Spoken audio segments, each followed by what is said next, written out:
Bonjour mesdames et messieurs et bienvenue à Perspective, je suis votre animateur Francis Denis. Cette fin de semaine au Vatican, le pape François présidait la récitation de la prière de l'Angélus place Saint-Pierre. Dans son allocution, le Saint-Père a offert un commentaire de l'Évangile de Saint Matthieu en manifestant l'espérance inhérente à la parabole du bon grain et des mauvaises herbes.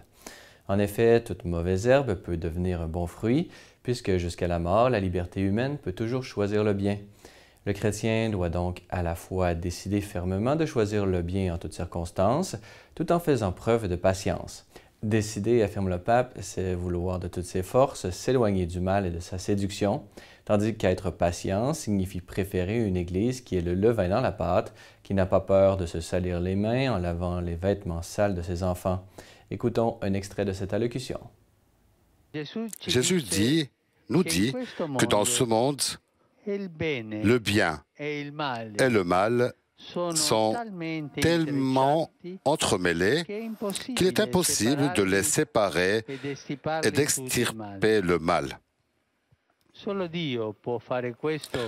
Dieu peut faire cela et il le fera au jour du jugement final. Avec ses ambiguïtés et son caractère composé, la situation actuelle est le champ de la liberté. Le champ de la liberté des chrétiens, dans lequel le difficile travail de discernement a lieu, le discernement entre le bien et le mal. Dans ce champ, donc, on doit conjuguer avec une grande foi en Dieu et en sa providence deux comportements apparemment contradictoires. La décision et la patience. La décision est celle de vouloir être du bon blé, du bon grain.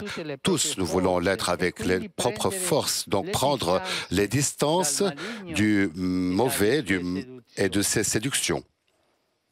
La patience signifie aussi préférer une église qui est levure dans la pâte, qui n'a pas peur de se salir les mains en lavant les vêtements de ses enfants, plutôt qu'une église de pure, qui prétend juger avant le temps qui sera ou ne sera pas dans le royaume de Dieu.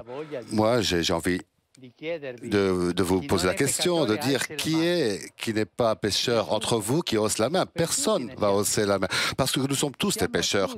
Nous sommes tous des pécheurs. Que la Vierge Marie nous aide à accueillir dans la réalité qui nous entoure non seulement la saleté et le mal, mais aussi le bien et le beau, à démasquer l'œuvre de Satan et surtout à avoir foi en l'action de Dieu qui féconde l'histoire. Les JMJ de Toronto fêtent cette année leur 15e anniversaire.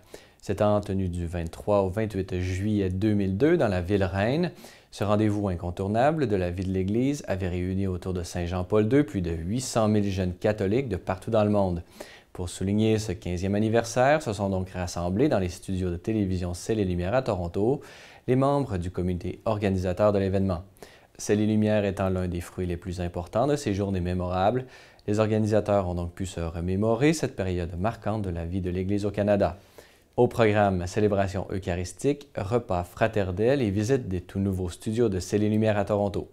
Le père Thomas Rossica, directeur national des JMJ de Toronto et PDG de Télévision Ciel et Lumière, en a même profité pour donner des cours de télévision aux enfants présents qui sont eux aussi, à leur manière, des fruits importants de ces JMJ de Toronto et qui sait, peut-être futurs journalistes à la Télévision Ciel et Lumière.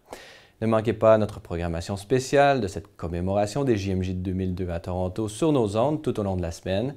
Pour l'horaire de diffusion, vous pouvez consulter notre site Internet à l'adresse qui apparaît au bas de l'écran. Voilà, c'est tout pour aujourd'hui. Bonne fin de soirée à tous. À la prochaine!